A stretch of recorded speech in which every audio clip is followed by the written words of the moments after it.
नमस्कार दोस्तों, स्वागत है आप सभी का संकल्प स्टडी पॉइंट उत्तराखंड में। तो दोस्तों आज हम बात करेंगे सामान्य हिंदी से। दोस्तों आज हम मॉक टेस्ट देखेंगे आपका 8।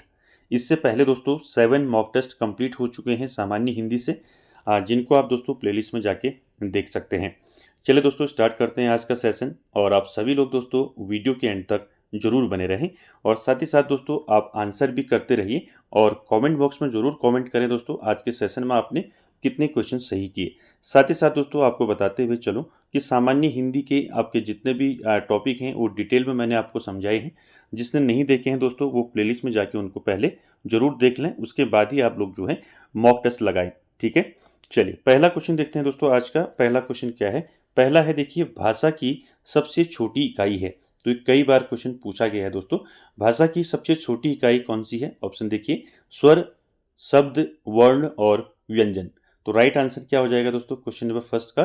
भाषा की सबसे छोटी इकाई है आपका वर्ण। ठीक है, तो सी ऑप्शन यहाँ पर आपका राइट हो जाएगा दोस्तों। याद रखेंगे, भाषा की सबसे छोटी इकाई अगर आपको पूछी जाती है तो वो है आपका वर्ण। यहाँ पर दोस्तों एक क्वेश्चन ऐसे पूछा जाता है, ऐसे भी पूछा जा सकता है आपको कि भाषा की सबसे छोटी सार्थक इकाई, अगर यहाँ पर आपको दोस्तों सार्थक इकाई पूछी जाती है। ठीक है, तो भाषा की सबसे छोटी सार्थक इकाई कौन सी है? तो वो है आपका शब्द। ठीक है, तो ये दोनों फैक्ट आपको याद रखने हैं। अगर क्वेश्चन पूछा जाता है आपको कि भाषा की सबसे छोटी इकाई पूछी जाती है, तब तो आप क्या करेंगे? वर्ण करेंगे। ठीक है, अगर आपको पूछा जाता है कि भाषा की सबसे छोटी सार्थक इकाई कौन सी है, तब आपका आंसर क्या हो जाएगा? तब आपका आंसर शब्द हो जाएगा। ठीक है, सार्थक अगर इसमें आया तो आप शब्द करेंगे, अगर वैसे अगर सबसे छोटी पूछी जाएगी तो आपका वो क्या होगी? वर्ण होगी। ठीक है, तो दोनों फैक्ट आपको याद रखने हैं।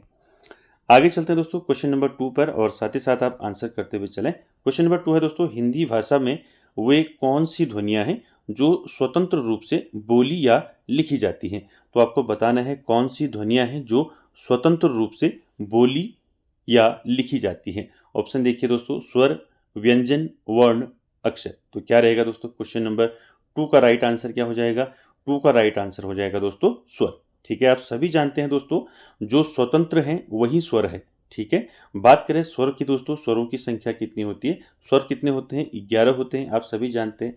ठीक है, साथ ही साथ व्यंजन कितने होते हैं ये आपको मैंने सब बताया है। व्यंजन कितने होते हैं? 33 होते हैं व्यंजन, 33 होते हैं। ठीक है, साथ ही साथ यहाँ पर दो चीजें आपको याद रखनी है, वर्ण और अक्षर। ठीक है, तो इसको आप ऐसे याद रखें। देखिए, वर्ण ही क्या है आपका? वर्ण ही अक्षर है, और अक्षर ही आपका क्या है? वर्ण है।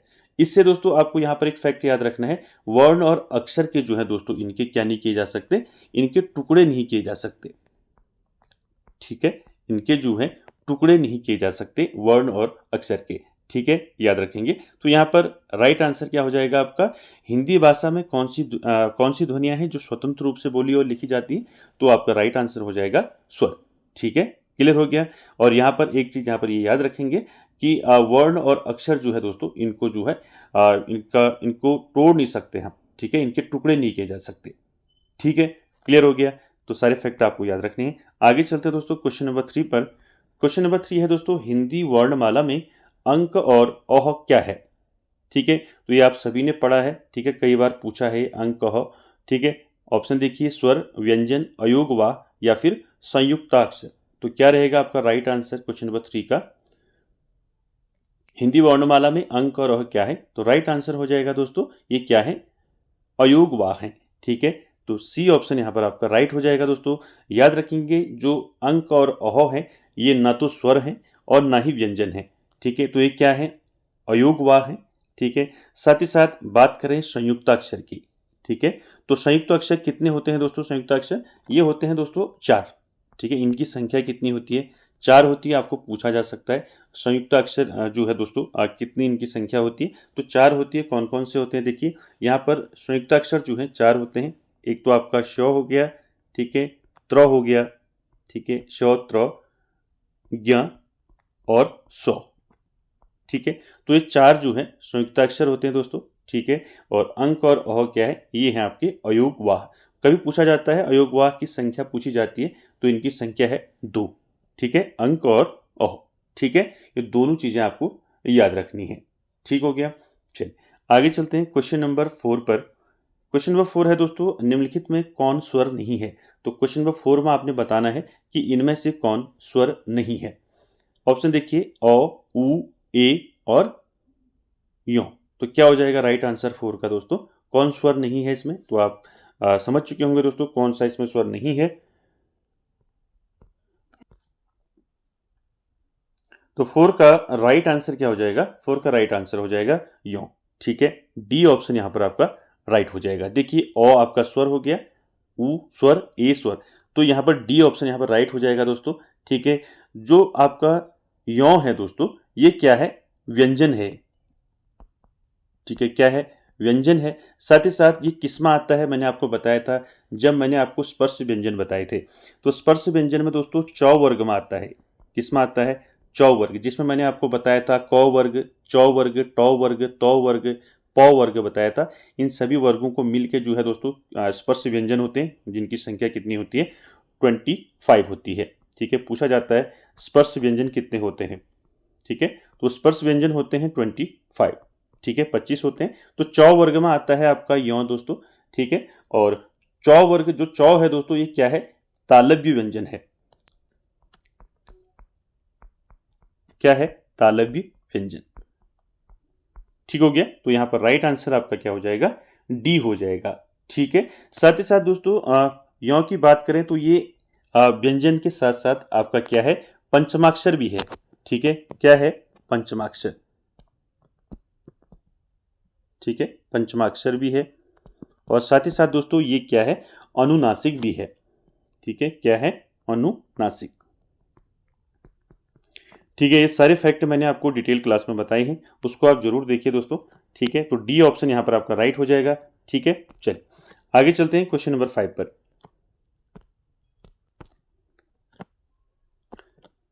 क्वेश्चन नंबर 5 देखिए दोस्तों, निम्नलिखित में एक स्पर्श व्यंजन नहीं है। तो यहां पर 4 दिए हैं, जिनमें से एक स्पर्श व्यंजन नहीं है, वो आपने बताना है। देखिए, सौ, लो, छ, हो, तो इसमें से कौन सा एक स्पर्श व्यंजन है, ये बताना है।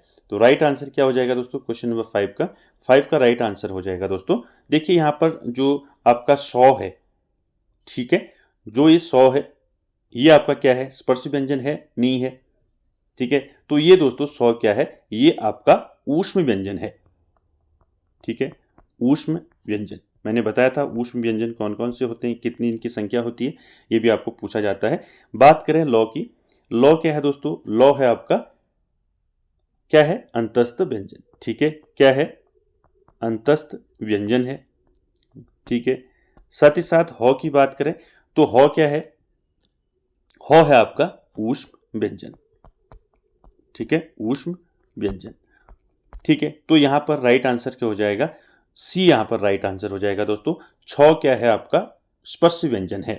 ठीक है, क्लियर हो गया। तो यहां पर मैं आपको पहले भी बताया था कि स्पर्श व्यंजन की बात करें तो स्पर्श व्यंजन कितने होते हैं? टोटल स्पर्श व्यंजनों की संख्या होती है 25। ठीक है, इसमें से दोस्तों आपने देखा होगा, मैंने आपको बताया था, इसमें आपका आता है क वर्ग आता है। ठीक है, क, चौ वर्ग आता है, टौ वर्ग आता है। ठीक है, क, चौ, टौ, तौ आता है, तौ वर्ग, और पौ वर्ग आता है। ठीक है, इन सभी में आपके 5-5 हो गए। ठीक है, क, ख, ग, घ, ङ, चौ, छौ, जौ, जौ, यों। ठीक है, उसी प्रकार आपके टौ, तौ और पौ, ये 5-5 हो गए, तो कितने हो गए? 25 हो गए। ये स्पर्श व्यंजनों की संख्या है दोस्तों, पूछा जाता है। यानी कि क से लेकर मौ तक जो है आपके 25 क्या होते हैं? स्पर्श व्यंजन होते हैं। ठीक है, इनको आप याद रखेंगे। साथ ही साथ मैंने बता दिया, सौ जो है आपका क्या है? ऊष्म व्यंजन है। ठीक है, और लौ क्या है? अंतस्थ व्यंजन है। और हौ क्या है आपका? ये भी आपका ऊष्म व्यंजन है। ठीक है, तो ये सारे फैक्ट आपको याद रखने हैं। आगे चलते हैं दोस्तों क्वेश्चन नंबर 6 पर। क्वेश्चन नंबर 6 है दोस्तों, उत्क्षिप्त व्यंजन है। यहां पर आपने उत्क्षिप्त व्यंजन बताना है। कौन सा ऑप्शन सही होगा? मैंने आपको पहले भी बताया था उत्क्षिप्त व्यंजन कौन कौन से होते हैं। ठीक है, तो 6 का राइट आंसर क्या हो जाएगा, बताइए। ये मैंने अभी ऊपर बताया था आपको। ठीक है, ये भी बताया था। ठीक, ये भी अब पहले मैंने आपको बताया है। तो राइट आंसर क्या हो जाएगा? देखिए, सौ, सौ, सौ, पहला ए ऑप्शन जो है, ये आपके ऊष्म व्यंजन है। ठीक है, ऊष्म व्यंजन। ठीक है, ये ऊष्म व्यंजन हो गए। सौ, सौ, सौ, य, र, लौ, ये क्या है? ये आपके क्या है, अंतस्थ व्यंजन है, ठीक है, अंतस्थ व्यंजन हो गए।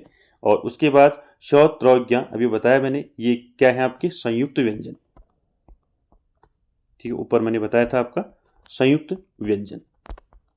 तो यहाँ पर राइट आंसर क्या हो जाएगा, ड और ढ, ठीक है।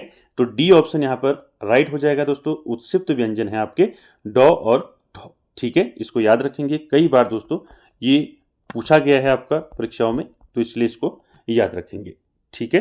चलिए आगे चलते हैं दोस्तों क्वेश्चन नंबर 7 पर। क्वेश्चन नंबर 7 है दोस्तों, स ध्वनि का उच्चारण स्थान बताना है, ठीक है। यानी कि जो स ध्वनि है इसका उच्चारण स्थान बताना है। ऑप्शन देखिए, मूर्धन्य, तालव्य, दंत या फिर ओष्ठ। तो क्या रहेगा 7 का राइट आंसर। हमेशा दोस्तों आपने देखा होगा ये 3 यहां से पूछे जाते हैं। 100 का उच्चारण स्थान पूछा जाता है, एक र वाला 100 का उच्चारण स्थान पूछा जाता है, और एक 100 का उच्चारण स्थान बताया जाता है, यानी कि 100 का उच्चारण स्थान पूछा जाता है। 300 का जो है उच्चारण स्थान पूछा जाता है। तो यहाँ पर क्वेश्चन में हमें 100 का उच्चारण स्थान पूछा है, तो इसका उच्चारण स्थान क्या होता है, 7 का राइट आंसर क्या हो जाएगा, 7 का राइट आंसर हो जाएगा दोस्तों तालव्य, ठीक है। तो बी ऑप्शन यहाँ पर राइट हो जाएगा दोस्तों, तालव्य, ठीक है। इसका उच्चारण स्थान तालव्य। और र वाले 100 का उच्चारण स्थान क्या होता है, इसका उच्चारण स्थान होता है दंत, ठीक है, यानी कि दंत से। और 100 का उच्चारण स्थान होता है आपका, इसका होता है उच्चारण स्थान मूर्धन्य, ठीक है। तो ये उच्चारण स्थान भी आपने याद रखने हैं दोस्तों। ये सारे उच्चारण स्थान, स्पर्श व्यंजन, ये सारी चीजें मैंने आपको डिटेल में बता रखी हैं। आप प्लेलिस्ट में जाके उसको जरूर देखिए, ठीक है। तो राइट आंसर ये क्या हो जाएगा, यहाँ पर स ध्वनि का उच्चारण स्थान तालव्य हो जाएगा। मैंने तीनों 100 का बता दिया आपको, र वाले 100 का दंत से, 100 का सलजम वाले का तालव्य से, और षटकोण वाले का मूर्धन्य से, ठीक है। चलिए आगे चलते हैं दोस्तों, क्वेश्चन नंबर 8 की बात करें। क्वेश्चन नंबर 8 है दोस्तों, मात्रा के आधार पर स्वर कितने प्रकार के होते हैं। तो क्वेश्चन नंबर 8 राइट आंसर क्या हो जाएगा इसका, मात्रा के आधार पर पूछा है, मात्रा के आधार पर स्वर कितने प्रकार के होते हैं। ऑप्शन देखिए 2, 3, 4, 5। तो राइट आंसर क्या हो जाएगा क्वेश्चन नंबर 8 का। इजी क्वेश्चन है, कई बार ये पूछा गया है, तो 8 का राइट आंसर हो जाएगा। मात्रा के आधार पर 3 प्रकार के स्वर होते हैं। अब 3 प्रकार के कौन कौन से होते हैं स्वर, सब आपने देखा है। पहला है आपका ह्रस्व स्वर, ठीक है, ह्रस्व स्वर। दूसरा आपका दीर्घ स्वर, ठीक है, दीर्घ स्वर। और तीसरा आता है आपका प्लुत स्वर, ठीक है, प्लुत स्वर। तो 3 प्रकार के स्वर होते हैं दोस्तों मात्रा के आधार पर। ह्रस्व स्वर दोस्तों ये क्या होता है, एक मात्रिक होता है, ठीक है, एक मात्रिक, ठीक है। दीर्घ स्वर होता है द्विमात्रिक होता है, यानी कि 2 मात्रा होती है, द्विमात्रिक होता है, ठीक है। और तीसरा आपका प्लुत स्वर जो है ये आपका त्रिमात्रिक होता है, ठीक है, त्रिमात्रिक, ठीक है। ये तीनों फैक्ट याद रखेंगे, ये पूछे जाते हैं। चलिए आगे चलते हैं दोस्तों, क्वेश्चन नंबर आपका 9 पर।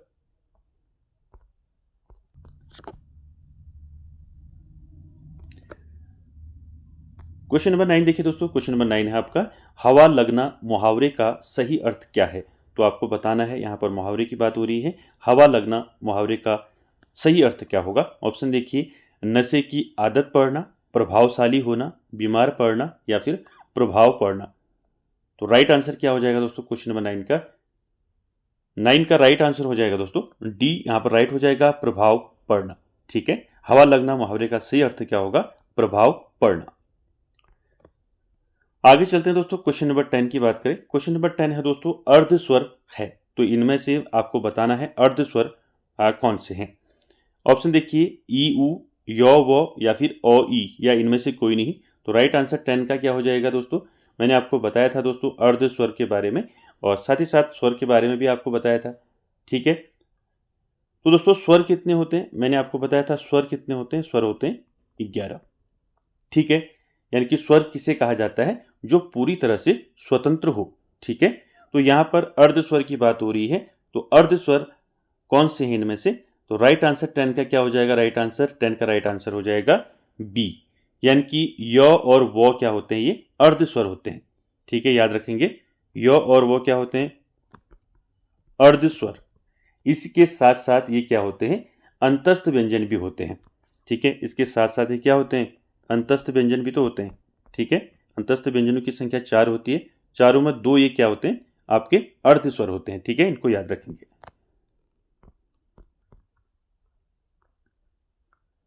क्लियर हो गया? चलिए आगे चलते हैं क्वेश्चन नंबर 11 पर।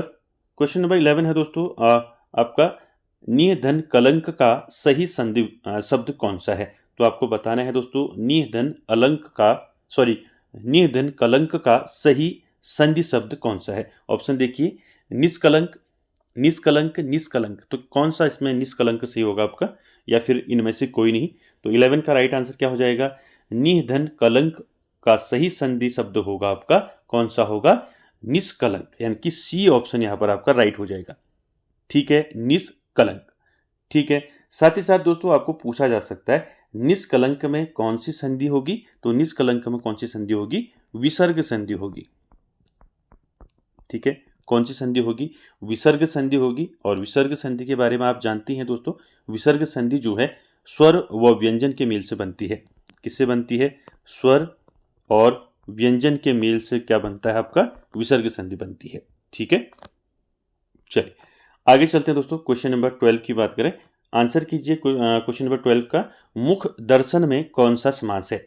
चलिए आंसर कीजिए इसका, मुख दर्शन में कौन सा समास होगा। ऑप्शन देखिए, द्वंद्व समास, कर्मधारय समास, तत्पुरुष समास, या फिर द्विगु समास। तो क्या रहेगा दोस्तों 12 का राइट आंसर, मुख दर्शन में कौन सा समास होगा, बताइए। मुख दर्शन का अगर हम समास विग्रह करेंगे तो क्या होगा इसका, मुख के दर्शन। क्या होगा, मुख के दर्शन। ठीक है, तो मुख के दर्शन यानी कि यहां पर विभक्ति का यूज हुआ है, तो इसलिए यहां पर आंसर क्या हो जाएगा आपका, तत्पुरुष समास। ठीक है, तो यहां पर क्या हो जाएगा, सी ऑप्शन आपका राइट हो जाएगा। मुख दर्शन में कौन सा समास है, तत्पुरुष समास। ठीक है, और समास विग्रह की बात करें, मुख के दर्शन। ठीक है, ये भी आपको साथ में याद रखना है। क्लियर हो गया, मैंने डिटेल में आपको समास के बारे में बता रखा है। ठीक है, उनको आप जरूर देखिए, उसमें मैंने आपको ट्रिक के माध्यम से भी आपको बताया है, उसको आप जरूर देखिए डिटेल क्लास को। चलिए आगे चलते हैं दोस्तों, क्वेश्चन नंबर 13 की बात करें। क्वेश्चन नंबर 13 है दोस्तों, अमृत का पर्यायवाची शब्द बताना है। ठीक है, अमृत का पर्यायवाची शब्द क्या होगा इनमें से, रसाल, पिगबंधु, अनिकिनी, या फिर सुरभोग। तो राइट आंसर क्या हो जाएगा क्वेश्चन नंबर 13 का, अमृत का पर्यायवाची शब्द कौन सा होगा। देखिए दोस्तों, अमृत के कई पर्यायवाची शब्द होते हैं। ठीक है, जैसे आपका सुधा हो गया, सुधा। ठीक है, सुधा हो गया, सोम भी कहते हैं। ठीक है, सोम, सुधा, पीयूष। ठीक है, ये किसके पर्यायवाची हैं, अमृत के पर्यायवाची हैं। तो इनमें से तो कोई नहीं है। ठीक है, तो कौन सा होगा राइट बताइए। तो 13 का राइट होगा दोस्तों, देखिए रसाल किसको बोलते हैं, रसाल का मतलब होता है आम। ठीक है, ठीक है, ये तो होगा नहीं। पिगबंधु, ठीक है, अनिकिनी, या फिर सुरभोग। तो राइट आंसर क्या हो जाएगा इसमें, राइट आंसर हो जाएगा सुरभोग। ठीक है, याद रखेंगे दोस्तों, अमृत का पर्यायवाची शब्द क्या होगा, सुरभोग। ठीक है, सुधा, सोम, पीयूष, ये तो आपने सुने होंगे, ये थोड़ा अलग है, इसलिए इसको याद रखेंगे, इंपॉर्टेंट है। ठीक है, और बात करें पिगबंधु की दोस्तों, पिगबंधु का मतलब होता है उत्सव। ठीक है, चलिए आगे चलते हैं क्वेश्चन नंबर 14 पर। क्वेश्चन नंबर 14 है दोस्तों, निम्न में से कौन सा शब्द जो है भूषण का विलोम है। ठीक है, तो भूषण का विलोम पूछा है। देखिए, विष्णु, भूषा, दूषण, या फिर भूषण। तो राइट आंसर क्या हो जाएगा दोस्तों 14 का, तो भूषण का विलोम क्या होगा, भूषण का विलोम होगा आपका दूषण। ठीक है, तो सी ऑप्शन यहां पर आपका राइट हो जाएगा। ठीक है, चलिए अगला क्वेश्चन देखिए, आज का आखिरी क्वेश्चन है क्वेश्चन नंबर 15, और इसका भी आंसर कीजिए। क्या रहेगा इसका आंसर, देखिए, जो कानून के विरुद्ध हो वाक्यांश के लिए एक शब्द निम्न में से क्या होगा। ठीक है, जो कानून के विरुद्ध हो, ठीक है, इसके लिए एक शब्द बताना है वाक्यांश के लिए। ऑप्शन देखिए, अवैध, अतिरिक्त, असंभव, या फिर अनियमित। तो राइट आंसर क्या हो जाएगा 15 का, 15 का राइट आंसर हो जाएगा दोस्तों, जो कानून के विरुद्ध हो उसको हम क्या बोलते हैं, अवैध। ठीक है, ए ऑप्शन यहां पर आपका राइट हो जाएगा। ठीक है, तो दोस्तों 15 क्वेश्चन आज हमने देखे, और आई होप आपको अच्छे लगे होंगे, और आपने कितने क्वेश्चन का आंसर जो है इसमें दिया, सही दिया, उसको आप ज़रूर दोस्तों कमेंट बॉक्स में कमेंट करें और वीडियो को एंड तक देखने के लिए थैंक यू वेरी मच।